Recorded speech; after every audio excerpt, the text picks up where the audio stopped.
ಈಶಾನ್ಯ ರಾಜ್ಯಗಳಲ್ಲಿ ಕಾಂಗ್ರೆಸ್ ಅಭಿವೃದ್ಧಿ ಯಾವುದೇ ಸಿದ್ಧಾಂತಗಳು ಇರಲಿಲ್ಲ ಅಂತ ಕೂಡ ಕಂಟಿನ್ಯೂ ಅದೇ ಮತ್ತೆ ಮುಂದುವರಿಸಿದ್ದಾರೆ ಸರ್ ಮೋದಿ ಅವರು. ಈಶಾನ್ಯ ರಾಜ್ಯಗಳಲ್ಲಿ ಕಾಂಗ್ರೆಸ್ ಅಭಿವೃದ್ಧಿಯಲ್ಲಿ ಯಾವುದೇ ಸಿದ್ಧಾಂತ ಇರಲಿಲ್ಲ ಅಂತ ಅವರು ಈಶಾನ್ಯ ರಾಜ್ಯಗಳು ಸರ್.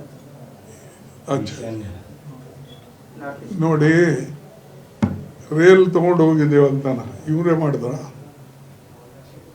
ಆಮೇಲೆ ಅವರಿಗೆ ಸ್ಟೇಟ್ ಹುಡ್ ಕೊಟ್ಟೇವೆ ಎಲ್ಲ ಕಡೆ. ಮೊದಲು ಒಂದೇ ಇತ್ತು, ಅವೆಲ್ಲ ಇವರೇ ಮಾಡಿದ್ರ.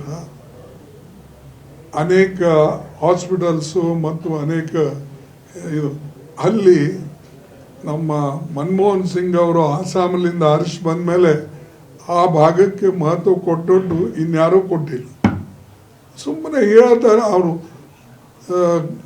ಈಗ ನಂಬಲ್ಲಿ ಒಂದು ಏಮ್ಸ್ ಹಾಸ್ಪಿಟಲ್ ಕೊಡು ಅಂದರೆ ಕೊಡೋಕ್ಕಾಗೋದು ಗುಲ್ಬರ್ಗಾದಲ್ಲಿ.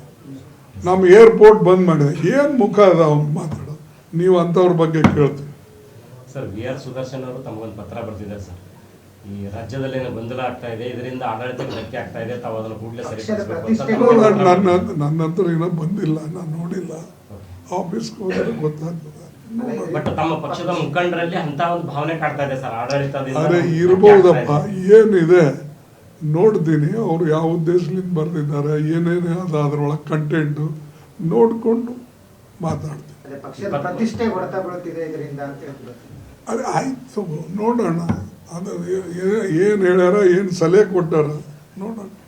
23ನೇ ತಾರೀಕು ಡಿ ಕೆ ಶಿವಕುಮಾರ್ ಅವರು ದೆಹಲಿಗೆ ಹೈಕಮಾಂಡ್ ಭೇಟಿ ಆಗಿ ತಮ್ಮ ಭೇಟಿ ಆಗಿ ನನಗಂತೂ ಇನ್ನೂ ಸೂಚನೆ ಇಲ್ಲ.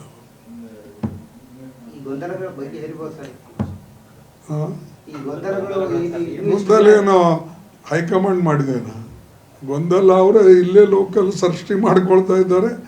ಅವರೆಲ್ಲ ಮಾಡಬೇಕು. ಎಲ್ಲಕ್ಕ ನೀವು ಹೈಕಮಾಂಡ್ ಅಂತ ಹೇಳಿದ್ರೆ ಹೆಂಗೆ? ನೀವು ಇಲ್ಲಿ ಆಗ್ತಕ್ಕಂಥದನ್ನು ಲೋಕಲ್ ಲೀಡರು ಸೆಟಲ್ ಮಾಡ್ಕೋಬೇಕು. ಅದನ್ನು ಒಂದು. ಆಮೇಲೆ ಪಕ್ಷ ಎಲ್ಲರೂ ಕಟ್ಟಿದ್ದು, ಯಾರೋ ನಾನು ಕಟ್ಟಿನಿ ಅಂತಿಲ್ಲ. ಕಾಂಗ್ರೆಸ್ ಪಾರ್ಟಿ ಕಾರ್ಯಕರ್ತರು ಕಟ್ಟರು. ಕಾಂಗ್ರೆಸ್ ಯಾವಾಗಲೂ ಕೂಡ ಯಾರೇ ಲೀಡರ್ ಬಂದ್ರೂ ಅವರಿಗೆ ಕಾಂಗ್ರೆಸ್ ಕಾರ್ಯಕರ್ತರು ಸಪೋರ್ಟ್ ಮಾಡ್ತಾರೆ. ಅದಕ್ಕೆ ಯಾರು ನನ್ನಿಂದಾಗಿದೆ ಅಂತ ಯಾರು ಹೇಳಬಾರ್ದು. ಮತ್ತು ಕೆಲವು ಕಾರ್ಯಕರ್ತರನ್ನು ಯಾರು ಹೇಳ್ತಾರೆ ಇವ್ರು ಕಟ್ಟಾರೆ ಅವ್ರು ಕಟ್ಟಾರೆ ಅನ್ನೋದು ಅದು ಬಿಟ್ಟು ಬಿಡಬೇಕು. ಈ ಜಗತ್ತಿನಾಗ ಪಾರ್ಟಿ ಅಂದಮೇಲೆ ಎಲ್ಲರೂ ಪಾತ್ರ ಇರ್ತದೆ.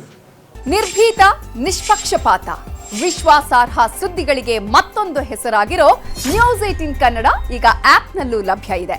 ದಯವಿಟ್ಟು ಇಲ್ಲಿರೋ QR ಕೋಡ್ ಅನ್ನು ಸ್ಕ್ಯಾನ್ ಮಾಡಿಕೊಂಡು ಆಪ್ ಡೌನ್ಲೋಡ್ ಮಾಡೋದಕ್ಕೆ ಮರಿಬೇಡಿ. ನಿಮ್ಮ ಬೆಂಬಲ ಹೀಗೆ ಸದಾ ನಮ್ಮೊಂದಿಗಿರಲಿ. ಧನ್ಯವಾದ.